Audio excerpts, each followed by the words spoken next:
প্রিয় দর্শক, চ্যানেল আইয়ের আয়োজন ফার্স্ট ওয়াশ এখন কি চাইয়ের আজকের আলোচনায় আপনাদের সকলকে স্বাগত জানাচ্ছি। আমি সামির হোসেন। দর্শক, আপনারা জানেন এখন জুলাই চলছে। গত বছরের এই জুলাই আমাদের স্বপ্ন দেখিয়েছিল।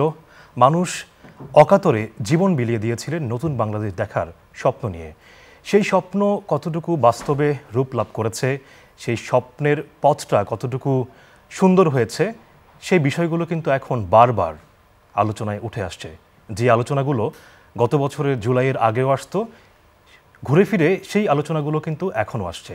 দর্শক, আমাদের আজকের আলোচনার বিষয় জুলুমের জিঞ্জির ভাঙবই।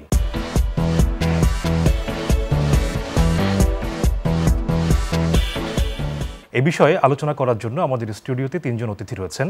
আমাদের সঙ্গে রয়েছেন এম এ আজিজ, সিনিয়র সাংবাদিক, কলামিস্ট। আমাদের সঙ্গে রয়েছেন ডাক্তার তাজনুবা জাবিন, যুগ্ম আহ্বায়ক, জাতীয় নাগরিক পার্টি। এবং আমাদের সঙ্গে রয়েছেন ডাক্তার জাহিদুর রহমান, শিক্ষক, রাজনৈতিক বিশ্লেষক ও সোশ্যাল মিডিয়া ইনফ্লুয়েন্সার। আপনাদের তিনজনকে আমাদের আজকের আলোচনায় আমি স্বাগত জানাচ্ছি। যেটি বলছিলাম যে আমাদের আলোচনার বিষয় জুলুমের জিঞ্জির ভাঙবই, কিন্তু যদি আমি আপনাকে দিয়ে শুরু করতে চাই এম এ আজিজ, জুলুমের জিঞ্জির কে ভাঙবে, কারা ভাঙবে? বিএনপি, জামাত, জাতীয় নাগরিক পার্টি, নাকি অন্য কেউ? কিংবা জুলুমের জিঞ্জির যেটি ভাঙার স্বপ্ন নিয়ে এই অভ্যুত্থান হয়েছে, মানুষ জীবন দিয়েছে, সেটি আসলে এক বছর প্রায় পর এসে কতটুকু বাস্তব? আমরা প্রথম বাংলাদেশ বানানোর জন্য পাকিস্তানের যে ঔপনিবেশিক শাসন, তখন থেকে শুরু করে আজ পর্যন্ত প্রায় সব আন্দোলন হয়েছে, সব আন্দোলনে ছাত্ররা নেতৃত্ব দিয়েছে। প্রত্যেকবারই আমরা জুলুমের জিঞ্জির ভাঙতে চেয়েছি, কিন্তু আমরা ভাঙতে পারিনি। শুধু একটি আন্দোলন, আমার ধারণা যে 1952 সালের আন্দোলন, ভাষা আন্দোলনের জন্য যে জীবন দিয়েছে এবং তখনও তরুণরাই দিয়েছে, ওইটাতে আমরা কিন্তু ভাষাটা আমরা ফিরে পেয়েছি। এছাড়া প্রত্যেকটা আন্দোলন, দেখেন হোসেন মোহাম্মদ এরশাদের সময়ের আন্দোলন, সেটি তো নির্দিষ্ট একটা বিষয় ছিল, কিন্তু আপনি বৃহত্তর অর্থে দেশের স্বার্থ যদি বিবেচনা করেন, সেই ক্ষেত্রে আমরা কতটুকু? তখনও আন্দোলন কিন্তু পাকিস্তানের বিরুদ্ধে আন্দোলন গজে উঠছিল, কিন্তু ভাষার আন্দোলন কেন্দ্রবিন্দু ছিল ভাষার। এখানেও ধরেন 24-এর যে আন্দোলন, এটা তো আসলে 24 তারিখের 1 জানুয়ারি থেকে শুরু হয়, এবং সেটাও কিন্তু কোটা আন্দোলন দিয়ে শুরু হয়, অর্থাৎ চাকরির কোটা দিয়ে শুরু। এই আন্দোলন গড়াইতে গড়াইতে শেষ পর্যন্ত ফেসিবাদের বিলোপ চাইছে, অর্থাৎ প্রত্যাশাটা ওই একই জায়গায় চলে গেছে যে আমরা শোষণ, নির্যাতন, আমরা একটা মানবিক দেশ চাই, আইনের শাসন চাই, গণতান্ত্রিক দেশ চাই। ফেসিবাদের বিকল্প শব্দ কি? গণতন্ত্র। অর্থাৎ আমরা 52 সালে ওখানেও ইনডাইরেক্টলি ছিল, আবার 71 সালেও তাই চেয়েছি। পাকিস্তানের তখন মৌলিক গণতন্ত্র ছিল, আমরা গণতন্ত্র চেয়েছি। আংশিক বাস্তবায়ন হয়েছে যে এক ব্যক্তি এক ভোট, তখন থেকে কিন্তু শুরু হয়েছে। এক ব্যক্তি 18 বছর হলে এক ব্যক্তি এক ভোট। কিন্তু আইয়ুব খানের সময় কিন্তু আমরা সেই আশা পূরণ করতে পারিনি। তার এনএসএফ বাহিনী আপনার এই দেশের আর আন্দোলন দানা বাঁধতে দেয় নাই। কিন্তু তারপরে একটি পর্যায়ে তখন ছাত্রলীগ ছিল সবচেয়ে শক্তিশালী সংগঠন। ছাত্রলীগের কিন্তু 3-4 জন ব্যক্তি, নেতা, তারা কিন্তু শেষ পর্যন্ত আপনার এনএসএফকে ডিজাম করে ফেলে। করার পরেই কিন্তু 69-এর গণ আন্দোলন অভ্যুত্থান ঘটে, এবং তারপর থেকেই কিন্তু আলটিমেটলি মুক্তিযুদ্ধের দিকে যাই। কিন্তু মুক্তিযুদ্ধে অনেক তর্ক বিতর্ক আছে, অনেক প্রশ্ন আছে। কে স্বাধীনতা ঘোষণা করলো, কে করলো না, এরকম কতজন শহীদ হলো, অনেক প্রশ্ন আছে। কিন্তু ফাইনালি বাংলাদেশটা হয়। এরপরে আপনি দেখেন এরশাদের আন্দোলন, সেখানে তো গণতন্ত্রের প্রত্যাশাই আন্দোলন হয়েছে, বলাই হয় স্বৈরাচারের পতন। সেখানে স্বৈরাচারের পতনের আগ মুহূর্তে আপনি চিন্তা করেন যে 3 জোটের রূপরেখা হয়েছিল। তখন আন্দোলন 3 জোটের মাধ্যমে সবগুলো রাজনৈতিক দল আন্দোলন করে, কিন্তু শেষ পর্যন্ত এই 3 জোটের রূপরেখা ঘোষণা করা হলো যে এখন আমরা কি করব, গণতান্ত্রিক বাংলাদেশ হতে গেলে কি করতে হবে, সেই ব্যাপারে কিন্তু লিখিত একটা জনগণের কাছে কমিটমেন্ট করলো সব রাজনৈতিক দল। কিন্তু শেষ পর্যন্ত কে আগে করবে, কে পরে করবে, এই বিতর্কে সেটাও কিন্তু বাস্তবায়ন হয়নি। সুতরাং এখনও যে ধরেন এই যে ছাত্ররা 71-এর জীবন দেওয়া আর 24-এর জীবন দেওয়া একই প্রত্যাশা আমার কাছে মনে হয়। সেদিনও গণতন্ত্র চেয়েছে, আইনের শাসন, সুশাসন, মানবিক বাংলাদেশ। আমি মনে করব শেষ পর্যায়ে কোটা আন্দোলন দাঁড়ায় যা ঠিক একই প্রত্যাশা নিয়ে। কিন্তু এটাও এখন ধরেন, এখন এই যে ঐক্যমত্য কমিশনে অনেকগুলো এগ্রিমেন্ট হচ্ছে, ফাইনালি কতটুকু বাস্তবায়ন হবে এই প্রত্যাশাটা আমার কাছে এখনো পরিষ্কার না। তাহলে লাভ কি? মানে কিছু বছর পর পর মানুষ এভাবে জীবন দিবে, বাট যেই প্রত্যাশা সেটি তো পূরণ হচ্ছে না। দেশ থাকবে, আমার বিকল্প আমার ছেলে থাকবে, আমার নাতি থাকবে, চক্রাকারে ঘুরতে থাকবে, প্রত্যাশা বাস্তবায়নের সংগ্রাম চলবে, জীবন যাবে, এতে হতাশ হবার কিছু নাই। আমি একটু ডাক্তার তাজনুবা জাবিনের কাছে আকাঙ্ক্ষার বিষয়টি জানতে চাই। যেমন আপনারা এনসিপি করেছেন অভ্যুত্থানের পরবর্তী সময়ে, আপনাদের এখন আকাঙ্ক্ষা, যেহেতু দল করেছেন ছমতায় যাওয়ার আকাঙ্ক্ষা নিশ্চয়ই আছে। 5 আগস্ট গত বছরের আগে যে সময়টা, যখন আপনার আন্দোলনে রাস্তায় বুলেটের মুখে, তারপর হচ্ছে ছুরি চাপাতির মুখে যখন আপনারা দাঁড়িয়ে গিয়েছিলেন, তখন কি এখনকার যে আকাঙ্ক্ষাটা সেটি কি তখন কোনোভাবে ছিল, নাকি তখন আকাঙ্ক্ষাটা ছিল যে এই সরকারকে পতন করতে হবে যেহেতু আমাদের ভাই বোনদের তারা হত্যা করেছে? এই প্রশ্নটার উত্তরে সরাসরি যাওয়ার আগে আপনি শুরুতে যেটা বলছিলেন যে জুলুমের জিঞ্জির ভাঙবই, আমি একটু ব্যাপারটা একটু অন্যভাবে দেখি। আসলে জুলুম বাংলাদেশের মানুষ দেখে সবসময় শাসক গোষ্ঠীকে, যে শাসক গোষ্ঠী মানে এখানে প্রত্যেকটা রাজনৈতিক দল আপনি একদিকে আর জনগণ হচ্ছে আরেক দিকে। তো জনগণ সবসময় চায় যে শাসক গোষ্ঠী জুলুমবাজ হবে না, এবং যখনই জুলুমবাজ বলতে যে একসময় মজলুম ছিল তাকেও দেখা যায় যে জুলুমের জালিমের পর্যায়ে চলে গেছে। তো এই জিঞ্জির ভাঙাটা হচ্ছে এই শাসক গোষ্ঠী যাতে জুলুমবাজ না হয়। এখানে আপনি কোনো একটা রাজনৈতিক দলকে এখন যদি আপনি ধরেন, এখন তো ধরেন এনসিপি ক্ষমতায় নেই, বিএনপি ক্ষমতায় নেই, কিংবা জামাত ক্ষমতায় নেই, তো এখন যে জুলুমগুলো হচ্ছে, আবার যারা এখন সরকারে আছে তাদের কোনো দলও নেই, আপনি যে তাদেরকে বলবেন যে আপনি রুট লেভেলে তারা জুলুম করছে, তো এখন তাহলে ক্ষমতার বাইরে যারা আছে সেই জুলুমের দায় আপনি কাকে দিবেন? আপনার 5ই আগস্টের পর কি ছিল? রাষ্ট্র, সরকার, প্রশাসন সব ছিল একদিকের, একই চেইনের অংশ ছিল। এখন কিন্তু প্রশাসন, সরকার, রাষ্ট্র এক পক্ষের না। আপনি দেখেন এত বছরের একটা স্বৈর শাসকের যে প্রশাসন বা আমলাতন্ত্র, এটা কিন্তু আপনার সরকারের অংশ না। এটা যদি এবং এই সরকারটা খুব একটা জনপ্রিয় জনমত নিয়ে তৈরি হলো, খুব একটা স্বস্তিদায়ক পরিবেশে যে এই অন্তর্বর্তী সরকারটা গঠন হয়েছিল, ব্যাপারটা কিন্তু তা না। আমি যে জায়গাটাতে ছিলাম, যে এই সময় বদলে যায় কিন্তু সৌন্দর্যের সংজ্ঞা বদলায় না, রূপ বদলে যায় কিন্তু আভিজাত্যের মানে একই থেকে যায়। ঐতিহ্য যখন আপন করে নেয় আধুনিকতাকে, তখন সৌন্দর্য ঠিকই খুঁজে নেয় স্যান্ডেলিনাকে। স্মরণের ছোঁয়ায় তোমার উপমায় বদলে দিলে যে আমার। স্যান্ডেলিনা সো, রূপচর্চায় আভিজাত্য। 11 মাসের অন্তর্বর্তী সরকারকে আমি জুলুমবাজ বা আপনার ওই জুলুমের জিঞ্জির ওই ক্যাটাগরিতে আমি ফেলতে চাই না। এটা হচ্ছে আপনি এখন জুলুম উঠে গেছে মানে সেটা বলতে না, আমার ব্যাপারটা হচ্ছে যে আপনি যখন বলেন না জুলুমের জিঞ্জির ভাঙবই, আমি ব্যাপারটাকে দেখাচ্ছি শাসন ব্যবস্থাটাকে। সেটা আমরা প্রত্যাশা করি, সেই প্রত্যাশার জায়গা থেকে বলছি, কিন্তু কতটুকু ভাঙতে পারছি আলোচনা হচ্ছে সে নিয়ে। শাসন ব্যবস্থাটাকে আমি বলছি, কাঠামোটাকে, রাষ্ট্র কাঠামোটাকে। কারণ দেখেন, রাষ্ট্র কাঠামোটাই হয়ে যায় কি একটা সময় জুলুমের মানে শিকার হতে মানুষকে বাধ্য করে। যে এই রাষ্ট্র কাঠামো মানুষকে নিরাপত্তা দিবে, ওই রাষ্ট্র কাঠামোটাই হয়ে যায় মানুষের জন্য জুলুমের শিকার। তারই ধারাবাহিকতায় কিন্তু আপনার গণ অভ্যুত্থান সংঘটিত হয়েছিল এই নিয়ম কানুনের বিরুদ্ধে, যে আপনি বিচার চান, আপনার কোনো বিচার নাই, আপনাকে ঘর থেকে তুলে নিয়ে যায় কোনো ধরনের মানে কোনো অপরাধ ছাড়া, যে কেউ আপনাকে নামে একটা মামলা দিতে পারে, যে কেউ আপনাকে অপরাধ শুরু হয়েছিল বিগত যখন এই ফ্যাসিবাদী সরকার যেটা আমরা বলি তাদের ক্ষমতার একদম শুরুর দিক থেকে যে ঘটনা প্রবাহগুলো না সব সময় এটা আপনি দেখেন, ধারাবাহিকতাই বলতে চাচ্ছেন। আপনি দেখেন বাংলাদেশে গণতান্ত্রিক যে নিয়ম কানুন প্রতিষ্ঠিত হওয়ার কথা, এই যে স্যার যেটা বললেন যে মানুষের ন্যায় বিচার, বৈষম্যহীন একটা সমাজ, যার নাগরিক অধিকার বিচার পাওয়া, সুশাসন পাওয়া, এগুলো তো একদম খুব স্ট্রিক্টলি তো দূরের কথা, খুব অ্যাভারেজভাবেও কিন্তু কখনো প্রতিষ্ঠিত হয়নি, যার কারণে বারবার কিন্তু এই জুলুমের হাত থেকে বাঁচার জন্য একটা যুদ্ধ শুরু হয়েছে বা একটা আকাঙ্ক্ষা মানুষের মধ্যে শুরু হয়েছে। এবার আপনার এই প্রশ্নটাতে আসি যে আমরা যখন জুলাই আন্দোলনে শুরু করেছিলাম, জুলাইয়ের ওই মুহূর্তটা আমার মতো সাধারণ মানুষের মতো অনেক মানুষকে নাড়া দিয়েছে। আমি কিন্তু ব্যক্তিগতভাবে যদি বলি, আমি কিন্তু একদম এই গত 1 বছর আগে কিন্তু আমি আমার চাকরি বাকরি আমার ঘর সংসার নিয়ে ব্যস্ত ছিলাম, একদম কমপ্লিটলি একটা ছাপোষা মানুষ ছিলাম। কিন্তু আমার মতো অনেক মানুষই কিন্তু ওই সময় সোচ্চার হয়েছে এবং একজন আরেকজনকে উৎসাহিত করেছে এই দুঃশাসনের বিরুদ্ধে এবং এই বৈষম্যের বিরুদ্ধে কথা বলার জন্য।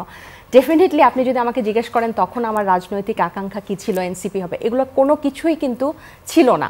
এবং একটা জিনিস ছিল যে এইবার যদি এই অন্যায়ের প্রতিবাদ করতে গিয়ে যদি জীবনও যায়, ওই সাহসটা ছিল যে জীবনও যাবে, অসুবিধা নাই, কিন্তু এটার জন্য আমি এখানে দাঁড়াবো। আমি কিন্তু স্টুডেন্ট ছিলাম না, আমাদের অনেকের এই কোটা বিরুদ্ধে কথা বলার দরকার ছিল না, কিন্তু এরকম অনেক মানুষ রাস্তায় নেমেছিল যারা এই প্রক্রিয়াটার জন্য, এই যে স্বৈরতন্ত্র যে প্রক্রিয়াটা দীর্ঘদিন ধরে যেটা স্টাবলিশ হয়েছিল এবং অনেক মানুষের চুপ থাকার জন্য, আমরা যারা চুপ ছিলাম আমরাও সমানভাবে দায়ী এই হাসিনাকে হাসিনা হতে দেওয়ার জন্য।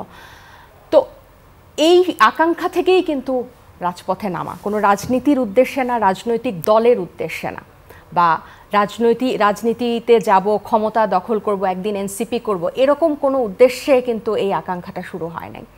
এখন আপনি বলতে পারেন যে তাহলে কেন পরবর্তীতে 5 আগস্ট পরবর্তী সময় সেই আকাঙ্ক্ষা কেন এলো, বা কি স্বপ্ন দেখেন, কি চিন্তা নিয়ে? এই যে আকাঙ্ক্ষার কথা বলছেন যে 5 আগস্টের আগে আপনাদের সেই আকাঙ্ক্ষা ছিল না, 5 আগস্টের পরে এই আকাঙ্ক্ষাটা কেন এলো, বা কিভাবে সেটি আপনারা বাস্তবায়ন করবেন?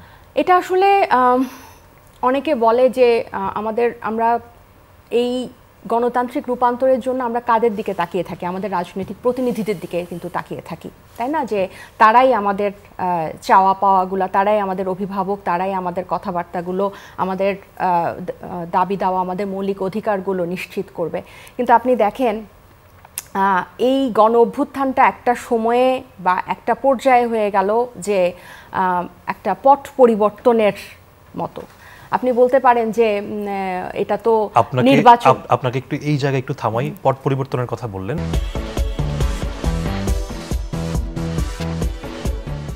ডাক্তার জাহিদুর রহমান, গণঅভ্যুত্থান কি শুধুমাত্র পট পরিবর্তনের জন্য হয়েছে? আমরা যদি দেখি যে সেই সময়টাতে কে কোন দল করে কিংবা কারা কর্মসূচিগুলো আহ্বান করছিল সেটি কিন্তু আমরা কেউ দেখিনি, বা যারা আপনার আন্দোলনে ছিলেন আপনারাও নিশ্চয়ই দেখেননি যে বিএনপি ডাক দিচ্ছে রাস্তায় নামার জন্য, নাকি জামাত দিচ্ছে, নাকি এনসিপি বা সমন্বয়করা দিচ্ছে। তো সেই জায়গা থেকে যখন আমরা প্রতিবারই এই জিনিসটা দেখি যে যেটি এম এ আজিজ বলছিলেন, যখন আন্দোলন হয়, কোনো একটা আন্দোলন দানা বাঁধে, তখন ছাত্র থেকে শুরু করে কৃষক, শ্রমিক, জনতা, নারীরা পর্যন্ত এই আন্দোলনে সবাই কিন্তু এক কাতারে চলে গিয়েছিল, কেউ কারোর দিকে তাকাই নাই, দলের দিকে তাকায়নি। হ্যাঁ, কিন্তু প্রতিবারই আমরা দেখি যে সরকার যখন পরিবর্তন হয় বা কিছু ঘটনা যখন ঘটে, এরপরে আমাদের মধ্যে ব্যক্তিগত আকাঙ্ক্ষার জায়গাটা তৈরি হয়। তখন আমরা আর যে স্বপ্ন নিয়ে আমরা একটা ফ্যাসিবাদী ব্যবস্থা বলি কিংবা স্বৈরাচার বলি, সেটিকে আমরা যে পতন ঘটাই, সেই জায়গাতে দেশ বিনির্মাণের ক্ষেত্রে যে ঐক্যটা দরকার সেটা আমাদের পরবর্তীতে দেখা যায় না। এটি কি আসলে আমাদের ওই অর্থে এগিয়ে না যেতে পারার মূল কারণ কিনা? আপনি প্রাথমিকভাবে যেটা বলছেন শুধু একটা পট পরিবর্তন কিনা, এটার উত্তর হচ্ছে কেউ কেউ শুধু একটা পট পরিবর্তনও চেয়েছেন। মানে একটা জিনিস বুঝতে হবে, আমাদের যে গণ অভ্যুত্থান, এরকম অর্গ্যানিক গণ অভ্যুত্থান খুব বেশি হয় না। আমাদের বাংলাদেশে কখনো আর গণ অভ্যুত্থান হয়েছে বলে আমি মনে করি না। 90-এর যে অভ্যুত্থান, এটা আসলে মূলত পলিটিক্যাল পার্টির অর্গানাইজড একটা মুভমেন্ট, শেষ অংশে এসে জনগণ কিছুটা নেমেছিল। 69-এ হয়তো, কিন্তু 69-ও কিন্তু নেতৃত্বে ছিল পলিটিক্যাল পার্টিস এবং ছাত্রদের পলিটিক্যাল পার্টি, ছাত্র সংগ্রাম পরিষদ। সো ওই নেতৃত্ব দিয়ে রীতিমতো ইশতেহার ঘোষণা করে তারা ওখানে নেমেছেন। এবারকার যে আলোচনাটা হলো যে একটা কোটা আবার ইম্পোজ করার প্রতিবাদে স্টুডেন্টরা নামলেন এবং এর পরবর্তীতে বিভিন্ন মানুষ বিভিন্ন উদ্দেশ্যে নেমে গেলেন। আমি এটা সিরিয়াসলি মনে করি, প্রত্যেকের উদ্দেশ্যের মধ্যে ঐক্যমত্য ছিল না। যদিও 3 আগস্ট জনাব নাহিদ ইসলাম এক দফা যখন ঘোষণা করেন, তাতে শুধু পতন না, সাথে স্বৈরাচারী ফ্যাসিবাদী ব্যবস্থা বিলোপেরও ওখানে অংশ ছিল। কিন্তু আমি আবার এভাবেও বলি, যদি এটা নাও হতো, যে শুধু একমাত্র একটা দফা, আমরা একবার সময় বলতাম না, এক দফা এক দাবি, হাসিনা তুই কবে যাবি, মানে হাসিনার পতন, যদি এক দফা এটাও হতো, তাত্ত্বিকভাবে বলছি, মানুষ ঘরে ফিরে যেত না সেবার আর। সো একটা জায়গায় আমাদের সবার ঐক্যমত্য হয়েছিল, শেখ হাসিনাকে যেতে হবে। এখন শেখ হাসিনা কিসের প্রতীক? আসলে শেখ হাসিনা প্রতীক হচ্ছে আমাদের নির্বাচনী ব্যবস্থাটা ম্যানিপুলেট করে ক্ষমতায় থাকার প্রতীক। এখন নির্বাচনী ব্যবস্থা ম্যানিপুলেট করে আপনি যদি ক্ষমতায় থাকেন, বাকি কতগুলো কনসিকুয়েন্স আসবেই, আর কোনো উপায় নেই। আপনি যদি নির্বাচন চুরি করে ক্ষমতায় থাকতে চান, আপনাকে বিরোধী দলকে মানে প্রচণ্ড রকম দমন পীড়ন করতে হবে। সেটা করার জন্য আপনি বিচার বিভাগ আপনার কবজায় নেবেন, আপনি পুলিশ বাহিনীকে মিলিটারাইজেশন করবেন, পুলিশ বাহিনীকে আপনি আপনার ব্যক্তিগত পেটোয়া বাহিনীর মতো ব্যবহার করবেন, মানবাধিকার লঙ্ঘন করবেন, গুম খুন করবেন, মামলা দেবেন। আপনি যখন জনগণের ক্ষমতা ছাড়া, ভোট ছাড়া ক্ষমতায় থাকেন, তখন আপনার তো ক্ষমতার ভিত্তি লাগবে। তখন আপনি সিভিল মিলিটারি ব্যুরোক্রেসিকে অন্যায় সুবিধা দেবেন যাতে তারা আপনাকে ক্ষমতায় রাখে।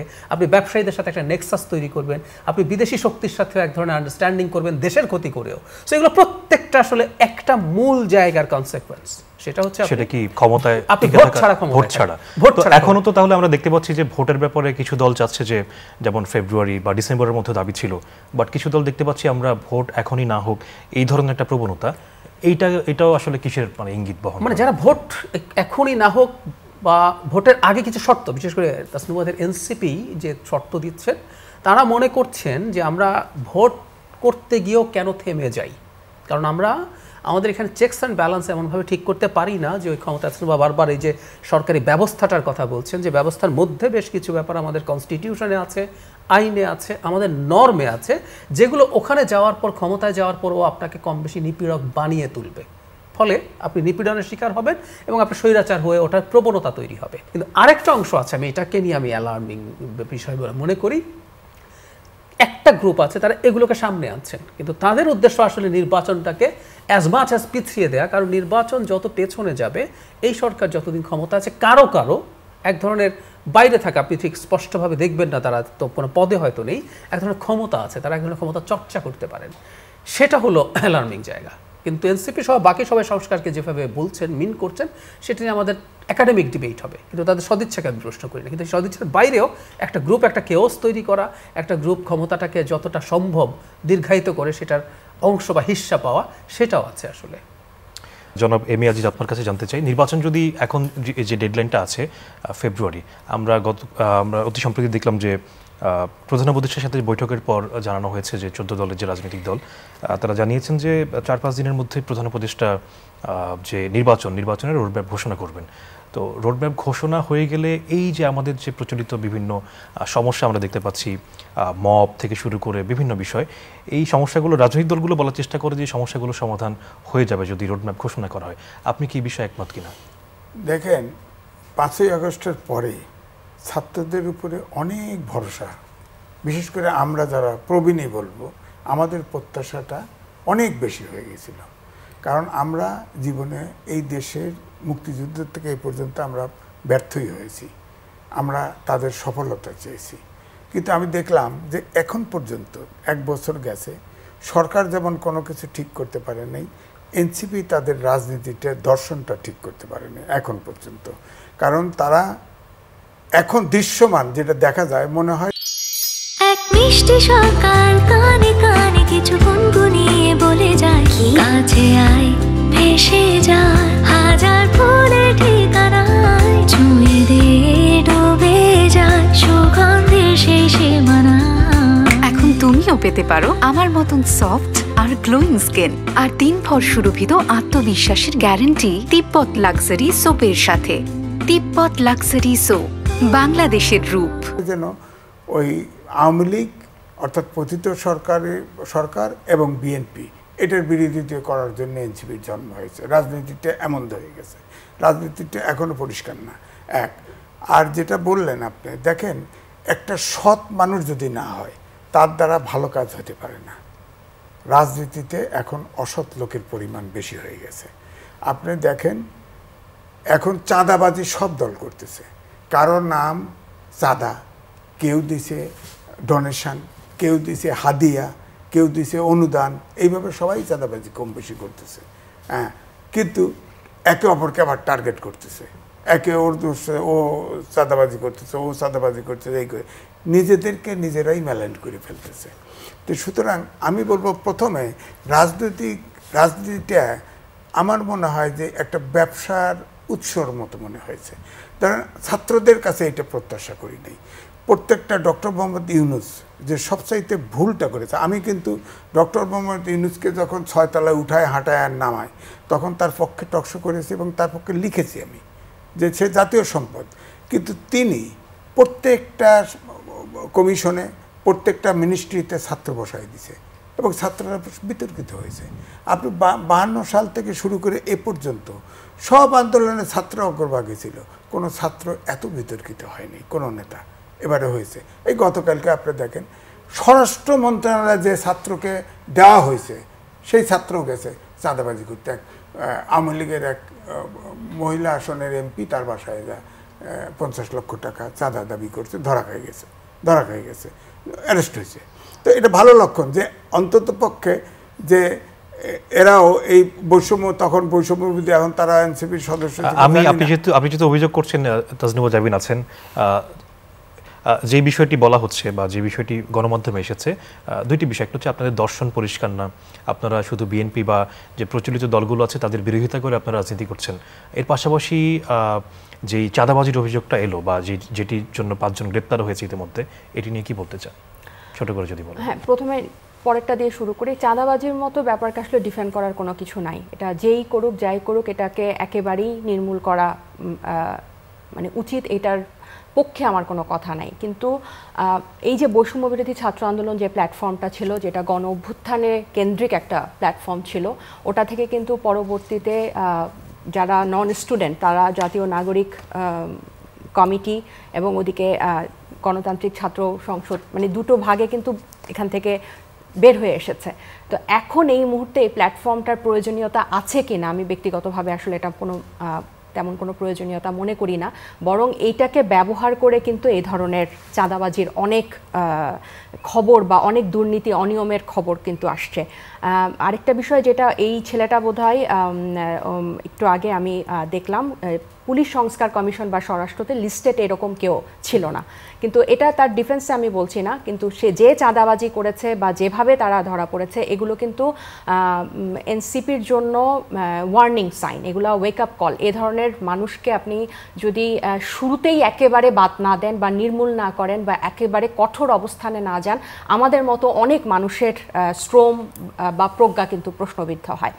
এবার আসি যে জুলাইয়ের যে দর্শন, আমাদের রাজনৈতিক দল হিসেবে গণ অভ্যুত্থানের পরবর্তী যে একটা চাওয়া, সময়ের দাবি যে আমরা কিন্তু ফ্যাসিবাদী ব্যবস্থাটার বিলোপ চেয়েছি, মানে পুরনো এস্টাবলিশমেন্টের কিন্তু একটা পরিবর্তন চেয়েছি।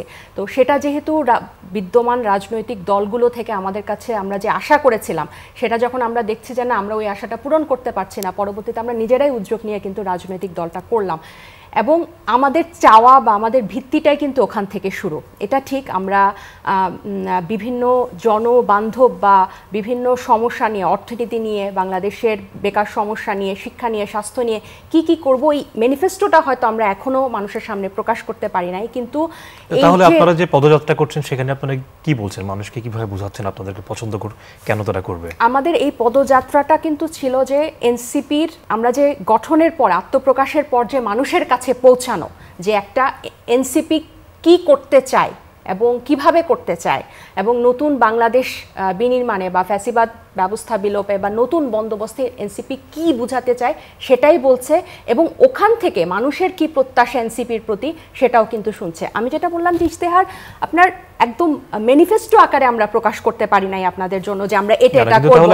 আপনাদের নেতারা যখন যা মনে আসছে তাই বলছেন এবং অনেক না, এটা কিন্তু এটা একেবারে এরকম না, যখন যা মনে আসছে তখন তা বলছে না। আমরা কিন্তু স্পেসিফিক্যালি কিন্তু যাচ্ছি। আপনি দেখেন এই যে ভাই যেগুলো সংস্কার কমিশনের যে মৌলিক সংস্কার, যেগুলোর মধ্যে কিন্তু আমরা একেবারে এমফেসিস দিচ্ছি এই যে প্রধানমন্ত্রীর ক্ষমতা কমানো, বিশেষ করে সাংবিধানিক প্রতিষ্ঠানগুলোতে নিয়োগে যে প্রধানমন্ত্রীর হস্তক্ষেপ কমানো এবং পুলিশকে যে স্বাধীন করা, নিরপেক্ষ করা, দলীয়করণ থেকে মুক্ত করা, বিচার বিভাগকে দলীয়করণ থেকে মুক্ত করা, আপার হাউসে আপনার পিআর পদ্ধতি দেওয়া, যাতে নির্বাহিততে একটা চেক অ্যান্ড ব্যালেন্স হয়, কথায় কথায় যাতে সংবিধান সংশোধন না হয়, এই জিনিসগুলো, এই পুরো সংস্কার জিনিসটা কিন্তু এনসিপির দলীয় না যে এনসিপি ক্ষমতায় গেলে এটা করবে, বরং এটা করে তারপর সংসদে যাওয়াটাই হচ্ছে। সেটা তো সংসদে যাওয়া, ক্ষমতায় যাওয়া কেন্দ্রিক বিষয়, কিন্তু মানুষের জন্য আপনারা আসলে কি বিষয়গুলো সামনে আনছেন? মৌলিক সংস্কারগুলো আমরা এটার জন্যই চাচ্ছি যে এটা পুরো বাংলাদেশের গণতান্ত্রিক রূপান্তরের জন্যই আগে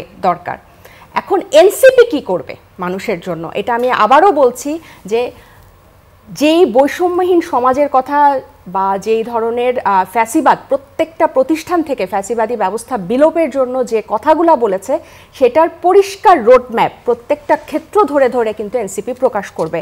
3রা আগস্ট আমাদের যে শহীদ মিনারে আমাদের যে লাস্ট সমাবেশটা আছে ওখান থেকেই আমাদের ম্যানিফেস্টোটা প্রকাশ করার কথা, কিন্তু তার আগে আপনি যেটা বললেন যে যার মুখে যা আসছে এরকম ব্যাপারটা না, আমরা কিন্তু প্রত্যেকটা বিষয় নিয়েই কথা বলছি।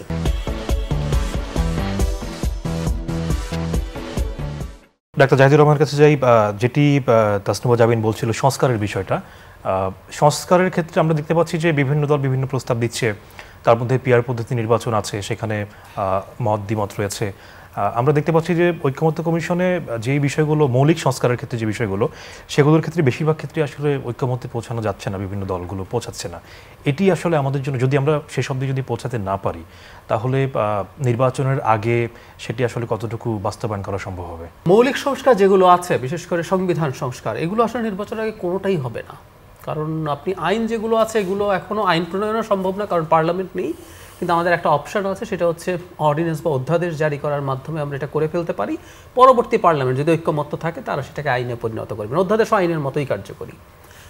আর পার্লামেন্টের প্রয়োজন লাগবে, এখন সেটা কী ধরনের পার্লামেন্ট হবে এটাও একটা ডিবেট। এনসিপি বলছে এটা গণপরিষদ এবং পার্লামেন্ট একসাথেই একই নির্বাচন হবে 70-এর মতো, অথবা বিএনপি বলছে তারা মানে গতানুগতিক একটা পার্লামেন্টের মধ্যেই অ্যামেন্ডমেন্ট করে বা সংশোধন করে এটা করবে, এটা করা যায়। আচ্ছা, এখন নির্বাচনের আগে তো তাহলে মৌলিক সংস্কারগুলো হচ্ছে না, আমরা ঐক্যমত্যে আসতে পারি। একটা জুলাই চার্টারে যদি আমরা সবাই সাইন করি তাহলে আমরা সেটা করব, এটা আমরা ধরে নিতে পারি। এখন মৌলিক সংস্কারে আমাদের খুব অগ্রগতি হয়নি, আমি আসলে আবার সেটাও মনে করি না। আমি দুটো, ধরুন আপার হাউসের প্রপোর্শনাল রিপ্রেজেন্টেশন না হয়ে বিএনপি যেভাবে বলছে, এটা হলে আপার হাউসের আসলে দরকারও নেই, তো এটা হচ্ছে না এটা এখন পর্যন্ত। আরেকটা হচ্ছে নিয়োগের ক্ষেত্রে, মানে সাংবিধানিক পদগুলোর নিয়োগের ক্ষেত্রে প্রথম কনস্টিটিউশনাল কাউন্সিলের কথা ছিল, এটা একেবারে সংবিধানের পার্ট, পরে এটা কাউন্সিল থেকে সরিয়ে এসে এটা একটা কমিটির কথা হয়েছে, এখন পর্যন্ত এটা হয়নি। তবে এর মধ্যে আবার একটা অংশে সুরাহা হয়েছে, নির্বাচন কমিশন, এটাও কিন্তু একটা বড় অগ্রগতির জায়গা। আমরা বিচার বিভাগ সম্পূর্ণ পৃথক করার জন্য প্রত্যেকটা দল রাজি হয়েছি। আপার হাউসের বেঞ্চ, আপার কোর্টের বেঞ্চ মানে সুপ্রিম কোর্টের বেঞ্চ আমাদের কনস্টিটিউশন অনুযায়ী কিন্তু অস্থায়ীভাবে নেওয়া যায় কোনো জায়গায়, কিন্তু আমরা স্থায়ীভাবে নিতে রাজি হয়েছি। আমরা উপজেলা পর্যায়ে কোর্ট নিতে চেয়েছি।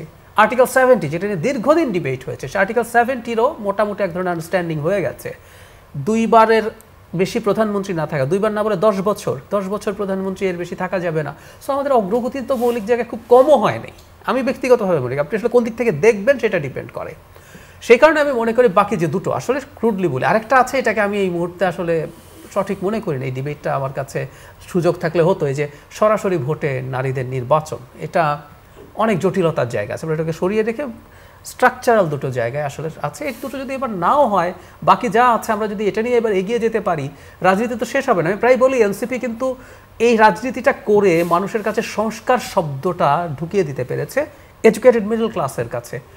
প্রচুর মানুষ এখন এটা জানে, প্রচুর মানুষ টিভিতে লাইভ হচ্ছে সেটা তারা দেখে, ফলে এটা বাংলাদেশে একটা এজেন্ডায় পরিণত হয়েছে। এটা আজ হোক কাল হোক, আমি মনে করি বাকি যে দুটো বাকি আছে এগুলো যে ক্ষমতায় আছে বা ক্ষমতায় যেতে চায় তাকে এগুলো ভবিষ্যতে অ্যাড্রেস করতে হবে। ডাক্তার জাহিদুর রহমান আপনাকে ধন্যবাদ, এবং ডাক্তার তাসনুভা জাবিন আপনাকেও ধন্যবাদ, এবং এম এ আজিজ আপনাকেও ধন্যবাদ আমাদের আজকের আলোচনায় অংশগ্রহণ করার জন্য। দর্শক, আমাদের অতিথিদের কথা আপনারা শুনছিলেন। আমরা শুরু করেছিলাম গোলামীর জিঞ্জির ভাঙবই। এই গোলামীর জিঞ্জির ভাঙার ক্ষেত্রে নানান চড়াই উতরাই আছে, সেই বিষয়গুলো আমাদের অতিথিরা তুলে ধরেছেন, তাদের প্রত্যাশার কথা তুলে ধরেছেন, তারা বলার চেষ্টা করেছেন হতাশ না হয়ে যাতে স্বপ্নবান হতে পারি আমরা, সেই বিষয়গুলো তারা বলেছেন। দর্শক, এই বিষয়ে আমাদের আলোচনা আরও চলবে আগামী পর্বে, আমাদের সাথেই থাকুন। ধন্যবাদ।